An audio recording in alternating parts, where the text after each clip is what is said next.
Bonjour à tous et à toutes, et après un petit long moment d'attente, parce que j'avais plusieurs trucs à faire, on se retrouve enfin pour une nouvelle critique, et aujourd'hui c'est une critique un peu spéciale, parce que pour ma première fois aussi, et pour la première fois de la chaîne, on va parler sur cette chaîne d'un film indien, à savoir RRR.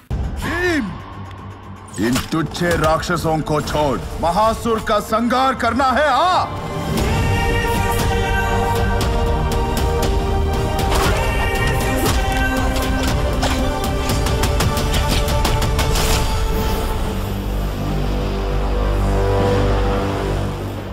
Bon alors les films indiens, je me suis mis assez récemment. J'avais commencé par voir, depuis 2-3 ans en fait, j'avais commencé par voir Aïe, que j'ai découvert grâce à des vidéos sur YouTube.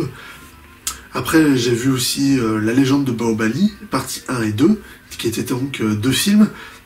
Parce que quand je me renseignais un peu, je cherchais sur les films indiens, sur le box-office et tout, bah ces films, La légende de Bahubali, revenaient souvent comme étant les plus gros, un des plus gros box-office en Inde, donc l'un des films qui avait le mieux marché en Inde. Donc du coup, comme ça m'intéressait, j'ai regardé ces films-là aussi, qui étaient vraiment excellents, génial. Aïe aussi, c'était génial. Et après, j'ai regardé aussi Bigil. Ça c'était, ou Bigil, enfin Bigil en tout cas, ça c'était une trouvaille personnelle, c'est un film sur le foot, qui était très sympa aussi. Et donc il y a récemment, quand je regarde la liste des films qui sortent au cinéma, je vois RRR, réalisé par SS ou RS Rajamouli, qui avait réalisé les deux parties de La légende de Bahubali, que j'avais adoré, qui était vraiment super cool en termes d'histoire, de personnages et d'action, de blockbuster en tout cas. Donc en général les films indiens ils sortent quasiment pas du tout en France, ils sont très peu exportés quoi, en Occident, en Europe et tout. Il doit y avoir genre 2-3 salles qui en diffusent chaque année, et chaque année les films indiens ça fait genre moins de 1000 entrées en France. Donc là quand je vois qu'il va y avoir une sortie en France, je suis comme un fou, je me dépêche d'essayer de trouver des salles et tout. J'arrive à en trouver une qui le joue genre 2 séances, parce que les films indiens aussi sont généralement très long, et celui-là aussi il dure 3 heures, donc j'arrive à trouver une salle qui est abordable pour moi, et donc je vais voir le film, et c'est donc ce film RRR dont nous allons parler, qui est le premier film indien que je vois au cinéma, parce que oui, tous les autres c'était du streaming, hein. Ça sortait pas au cinéma, il n'y avait pas de DVD, donc c'était du streaming. Le premier film indien que je vois au cinéma, et c'était là aussi super cool, quoi.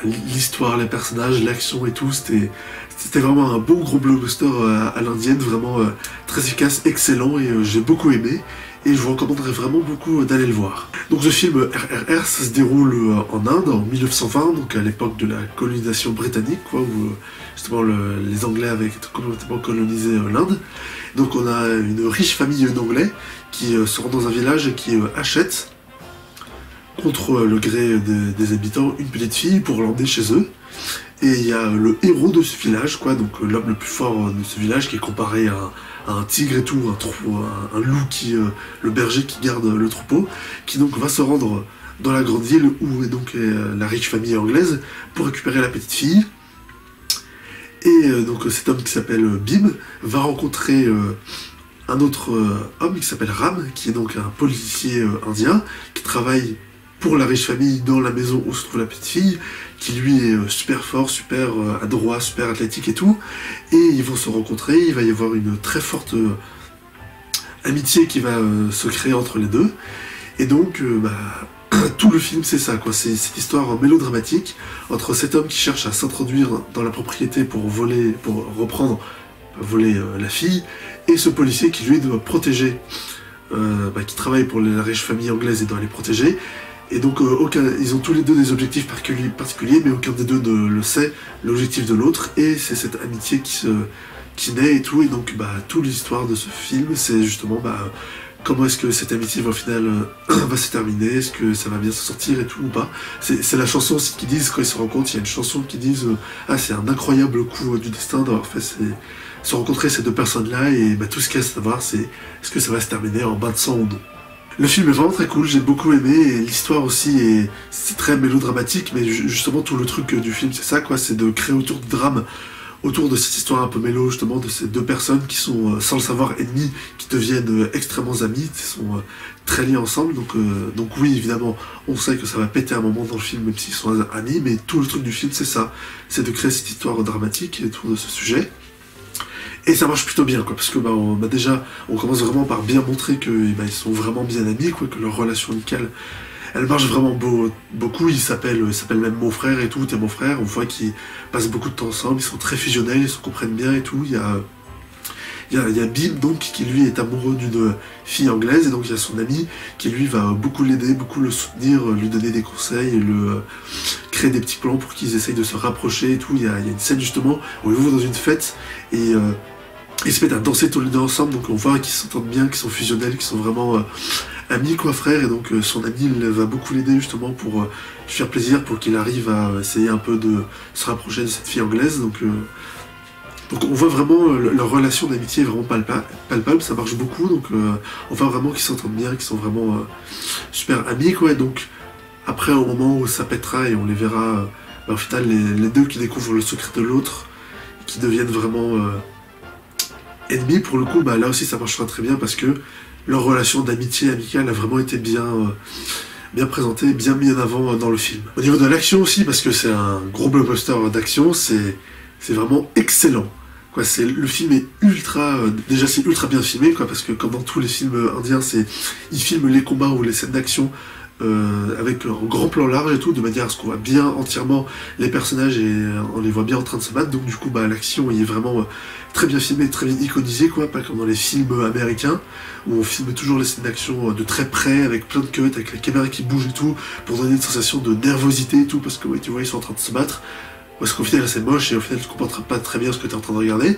Sauf que là, comme c'est bien filmé, bien avec des cadres bien composés pour bien filmer les deux personnages en entier dans le cadre en train de se battre, là du coup on voit très bien ce qu'ils sont en train de faire, quoi. Quand le mec il arrache une chaîne au sol et qu'après il se bat, ou l'autre qui prend un bâton de feu et qui se met à lui lancer dessus, on le voit vraiment en entier, on voit vraiment les coups qui se portent, quoi. Donc c'est beaucoup mieux que dans les scènes d'action, sont vraiment ouf. Ils sont déjà beaucoup mieux que dans certains films américains, parce que là tu vois et tu comprends ce que tu vois, quoi, tout bêtement. Et aussi les Indiens, ils ont pas son truc, vous savez qu'on a en Occident à vouloir faire toujours des trucs très réalistes, très terre à terre pour que ce soit crédible. Non, eux ils veulent que simplement faire du cinéma, ils veulent t'impressionner, quoi. Donc ils veulent iconiser les personnages et les montrer en train de faire des trucs impressionnants pour t'impressionner. Donc du coup les scènes d'action, ils ont vraiment aucune limite. Et ils sont beaucoup plus créatifs que dans n'importe quel blockbuster américain, en fait. Et rien que pour ça, c'était vraiment super ouf, quoi. J'ai vraiment adoré, j'ai pris mon pied devant ce film, c'était vraiment ultra divertissant, c'était ultra bien fait. Et la fin aussi, le climax, le combat de fin, il est aussi dément, il est dingue. Ils ont plein d'idées visuelles, plein d'idées de chorégraphie, de combat qui sont vraiment ultra bien faites, très impressionnantes, toujours bien filmées.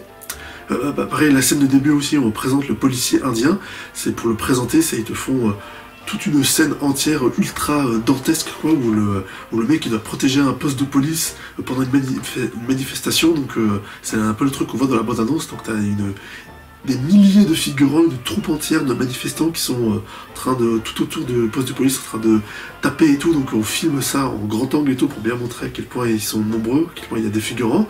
Donc quand le policier va dans la foule pour rattraper un mec qui a fait une connerie, on montre vraiment, la scène est vraiment ultra impressionnante, quoi, parce que on filme à la fois ça de très loin, donc en plan large pour le montrer lui en tout petit, submergé par tous ses figurants, et à la fois aussi on fait des plans très rapprochés justement à l'intérieur pour le montrer qu'il est submergé par plein de personnes, qu'il est frappé et tout, mais qu'il arrive à s'en défaire. Donc c'est très bien, c'est très particulier. On a deux valeurs de plan totalement opposées, une très près pour montrer la claustrophobie un peu à quel point il est submergé, et une aussi de très loin pour le montrer lui en tout petit au milieu de cette immense foule pour montrer à quel point il est submergé, quoi. Donc c'est deux valeurs de plan totalement opposées mais qui disent un peu représentent un peu le même truc mais pas de la même manière, quoi. Donc ça aussi c'est très intéressant.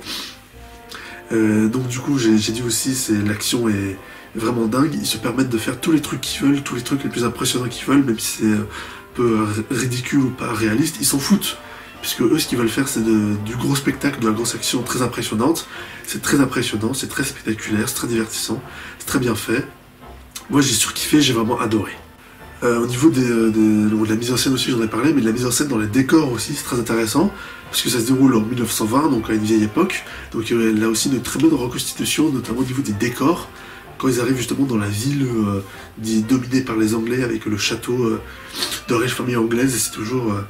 déjà c'est très bien fait, c'est un très beau château, très bien reconstitué et toujours là aussi filmé en plan large, en très grand angle justement pour voir le bâtiment entier en longueur qui prend toute la place de l'écran. Donc du coup déjà c'est des beaux décors, c'est des beaux châteaux et donc qui sont vraiment très impressionnants, très bien filmés et tout. Au niveau des costumes et tout, notamment je pense à la scène de la fête où ils dansent et chantent tous ensemble, qui est vraiment très impressionnante aussi, très belle parce que c'est très bien filmé en grand angle pour bien filmer tous les figurants, tout le château derrière qui prend toute la place de l'écran. C'est toujours très impressionnant à voir. La ville aussi, c'est très bien fait, très bien filmé, très bonne reconstitution. Donc elle aussi au niveau du décor, des esthétiques, des visuels, c'est très bien fait, c'est très joli à voir et ouais, c'est toujours très impressionnant, très divertissant. Au niveau de l'histoire, il y a quelques rebondissements, il y a un retournement à un moment, par rapport à un personnage où on explique un peu son passé, donc on comprend un peu plus sur le personnage, auquel je m'attendais pas du tout, parce que ça fait un petit peu un turnover justement, ça rebat un peu les cartes du film, parce que du coup ça change un peu la vision d'un personnage dans le film, et donc du film aussi, de ses actions. Je vous dirai pas lequel, mais pour que vous décrirez vous-même. Mais ça aussi, au niveau du scénario, il y a des trucs intéressants que je voyais pas du tout venir, qui sont pas mal et tout. Au niveau des dialogues aussi, il y a une phrase aussi qui revient toujours, qui est dite par le méchant principal, genre le méchant de la riche famille anglaise, qui est donc le père et tout, le patriarche, avec sa grosse barbe et tout, qui fait bien en anglais méchant, justement, il est bien. Déjà, il joue bien, mais aussi l'acteur qu'ils ont pris, il joue bien justement le rôle d'anglais méchant, dominateur et tout, qui s'en fout des autres. Donc ça marche bien, et au niveau de scénario aussi, il y a quelques retournements qui sont intéressants, que j'avais pas du tout vu venir. Au niveau des acteurs aussi, c'est excellent, hein. Les deux acteurs, les deux frères, ils jouent bien leur relation fraternelle fusionnelle, ça marche bien. Les méchants aussi, les Anglais jouent tous très bien, et ils jouent vraiment bien leur rôle de salauds d'anglais qui dominent bien les Indiens. Et justement, il y a un petit message aussi dans ce film, justement, de faire se dérouler le film à l'époque coloniale. Et du coup, ça montre vraiment, il y a un petit message, justement ça, pour dénoncer justement cette époque-là, parce que tous les riches anglais, tout le truc du film, c'est les riches anglais qui se permettent d'acheter et d'emmener justement cette petite fille indienne d'un village pour en faire la garder avec eux, quoi, pour en faire leur esclave, hein, disons-le. Et tous les Anglais dans le film, sauf la meuf, toujours montrée comme étant horrible, méprisable avec les Indiens qui parfois ont rien fait, ils sont vraiment montrés comme des monstres, et donc il y a vraiment un message pour dénoncer cette époque-là, le colonialisme et tout, et les Anglais de cette époque. Donc ça aussi c'est intéressant, et voilà, dans l'ensemble c'était vraiment super bien, très bien fait, très bien mis en scène, bonne histoire. Moi c'est typiquement le genre de truc que j'aime, quoi, que j'ai adoré, et pour le réalisateur de La Légende de Bahubali, c'est toujours aussi cool, toujours aussi bien, quoi. Donc pour le premier film indien que je vois au cinéma, c'était génial, c'était ultra cool. J'essaierai d'en voir d'autres, de trouver d'autres séances, s'il y en a cette année ou plus tard pour le futur, de trouver d'autres films, mais en tout cas là, je suis conquis et je vous recommande très fortement d'aller voir ce film donc indien RRR. Au niveau de l'action, c'est ultra cool, ce sera beaucoup mieux que d'autres films d'action américains qui sont sortis ces dernières semaines. Donc voilà, je vous recommande chaudement ce film, hein, et si jamais vous le trouvez dans une salle qui le joue, allez le voir, je pense que ce sera vraiment très cool, je pense que vous pourrez apprécier. Bon, en tout cas, j'ai vraiment beaucoup aimé, et oui, c'est totalement déjà un de mes tops de l'année, un de mes films préférés de l'année. Hein. Bon, et bien voilà, merci à vous d'avoir regardé cette critique jusqu'au bout, n'hésitez pas à la liker si vous a plu, et dites-moi dans les commentaires ce que vous avez pensé du film, partagez-la sur les réseaux sociaux, et abonnez-vous pour ne pas manquer mes prochaines vidéos. Salut!